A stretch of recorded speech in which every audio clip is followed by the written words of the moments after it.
Welcome to the Man Cave Podcast with Dan Casper. I'm doing good. You want to hear a funny story quick? Yeah, go for it. When I just called in, the first thing I heard when the phone turned on was desire and beautiful women from your commercial there. So I had to double check my phone number to make sure I didn't call one of those dirty phone number lines. Yeah, that's not the end of your thing. That's awesome, man. That's so cool. It was pretty funny. It made me jump for a second. Your wife would probably be asking you questions if she looked All at right. your phone. Well, then. the state might be with my state phone here. That's true. Yeah, no doubt about it. Jake, it's a beautiful day here, and Memorial Day weekend. How did anything all go okay from your end with your job in that? Yeah, very busy weekend. Especially Friday into Saturday. I think everyone saw the weather forecast and decided, we're all going out Saturday. So Saturday was the busy day. The lakes were filled with people. Every campsite in the county forest was filled. The ATV, UTV trails were popping. So, for the most part, pretty good compliance on registrations and equipment and safety. I mean, there's always some people that are going to end up getting tickets because of this or that. But overall, pretty good, pretty safe around here. There were a fair amount of ATV accidents, unfortunately, in Jackson County. But, everyone survived, so that's a good thing. Yeah, no doubt about it. So this is a big weekend, though, too, right, Jake? I mean, yeah. Coming up on Saturday and Sunday, free fishing. But also, is it for park passes, too? Those fees are waived for this weekend? Yeah, it's basically they kind of joke around saying it's like free DNR weekend. So depending on what you're interested in, just go to our DNR website and take a look at what you're going to recreate and see if there's any deals or free admission, free licenses, free whatever. Just take a look at whatever you're going to do and double check, because there are some stuff you obviously still have to pay for, and licenses may be free, registrations or entrance fees may be waived, but you still have to follow regulations like fish size and bag limits. You got to follow speed limits in the parks and parking restrictions and different stuff like that. So it's not like a free-for-all, but, you save a couple bucks this weekend. And I was kind of looking at some stuff over the weekend, or just a couple days ago, too, Jake. Even if, maybe you're a first-time fisherman or fisher person, fisherwoman, whatever, and you want to try it, there's some loaner locations around here, right? Like some loaning equipment. I think there's one at Lake Wissota, also your station here in Eau Claire, where people can loan out some equipment maybe to go try fishing. Yeah, definitely. Across the state, locally, most state parks across the state have them. Like you said, Wissota, the DNR office here, has fishing gear that you can loan or borrow, as well as, if you're a part of different programs, there's sometimes you can even borrow guns and different things for the hunting seasons if you're a new hunter or if you need some help with stuff. So there's a lot of things that DNR offers if you just reach out and ask.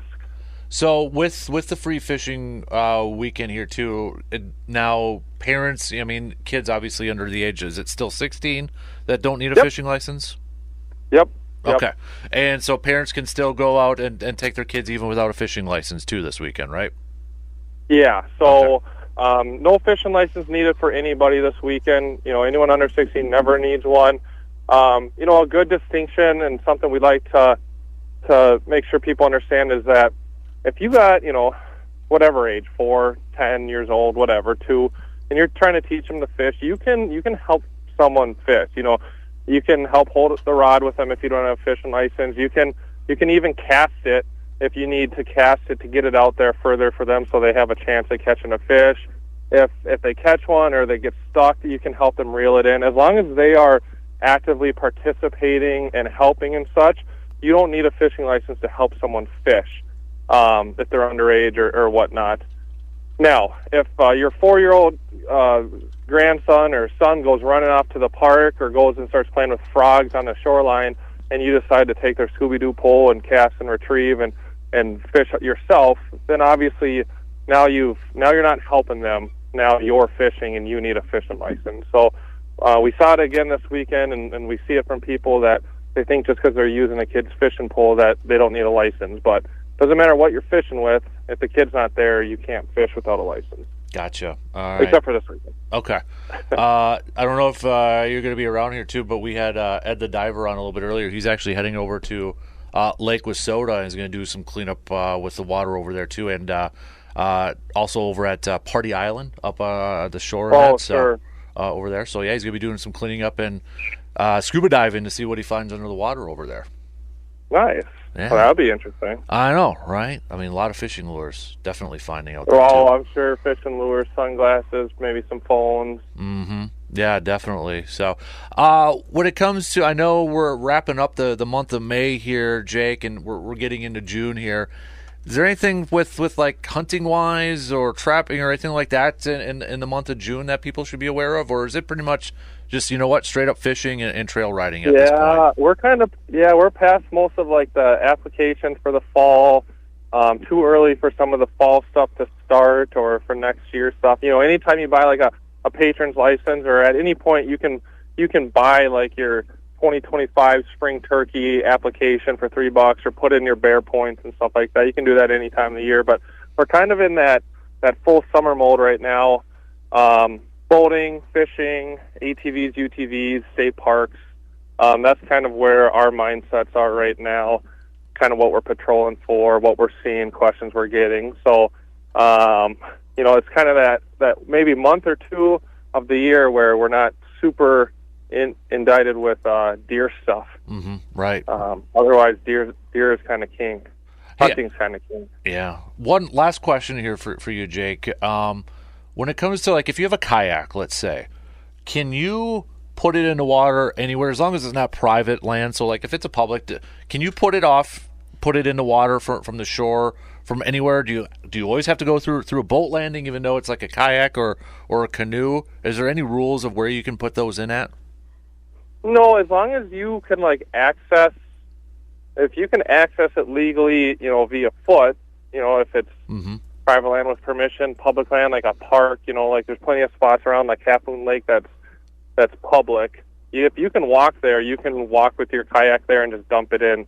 There's no special rules on having to put a boat or a canoe in at a boat launch or anything like that. Again, it's just making sure you have legal access to be walking there or whatnot. Mm-hmm. You don't have to do a boat launch. Gotcha. All right. Jake? Yeah. No, appreciate it as always, buddy. Appreciate it always, yeah. bud. So. No, the only thing I'd like to mention at the end here is just like with us talking about it being full summer mode, life jackets, yes, ATV helmets, like the safety stuff. We don't have we always have some sort of campaign going, wear this or do that. But, this time of year, especially with all the ATV accidents last year, the drownings we're seeing, a lot of wardens officially, unofficially are looking at safety equipment and not using discretion as much when it comes to life jackets, wearing ATV helmets under the age of 18, stuff like that, just because, safety is huge. It's paramount. We want everyone to come home at the end of the day, and if wearing your helmet or wearing your life jacket is what's going to save your life, we're going to make sure everyone has them. So I really encourage everyone to make sure they got their PFDs or their life jackets before going out on the boat. And then, as a reminder, kayaks, canoe, and paddle boards, you have to have one wearable life jacket per person. So, some of the smaller lakes in town, like Half Moon Lake and Altoona and different things, we see a lot of paddle boarders out in the middle with no life jackets. And if you fall off and have a cramp or something like that, you could potentially drown, and we definitely don't want to see that. So just remember to wear that safety equipment this summer.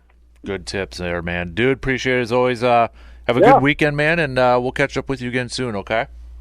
Sounds great. Thanks for having me. You got it. There you go. Jake Bolks, Conservation Warden, State of Wisconsin, for our Outdoor Tidbits.